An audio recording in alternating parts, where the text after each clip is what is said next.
व्रत ले लिया तो उस व्रत में लोक में प्रचलन ये कर दिया कि कुछ न खाना, उस दिन कुछ खाएंगे नहीं क्योंकि व्रती हैं। माने दिखावा ये होगा कुछ नहीं खाते और खाएंगे सब कुछ। तो महात्मा आनंद स्वामी जी कहते हैं कि किसी की माँ ने ऐसा ही व्रत रख रखा था और व्रत ये हो गया कि भी अन्न नहीं खाना, रोटी नहीं खाएंगी, लेकिन और कुछ माल मिल जाएगा तो माल चबा जाएंगे। केले दे दो केले खा जाएंगे, सेब दे दो सेब खा जाएंगे, बादाम दे दो बादाम खा जाएंगे, रबड़ी दे दो रबड़ी पी जाएंगे।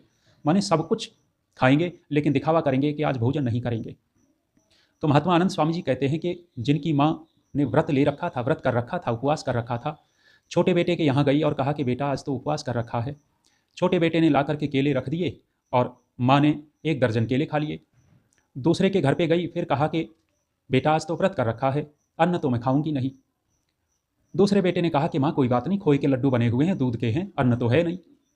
पाव भर आधा किलो लड्डू रख दिए, माता जी उसको भी साफ कर गई, चट कर गई, आधा किलो लड्डू खा गई, 10-12 केले खा चुकी है और व्रती है, आज उपवास चल रहा है इसका।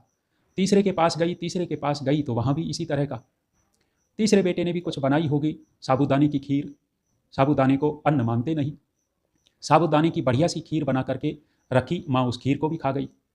चौथे वाले को पता लग गया कि माँ आज व्रत किए हुए है, उपवास किए हुए है और सबके यहाँ जा जा करके बहुत अच्छा अच्छा खा रही है।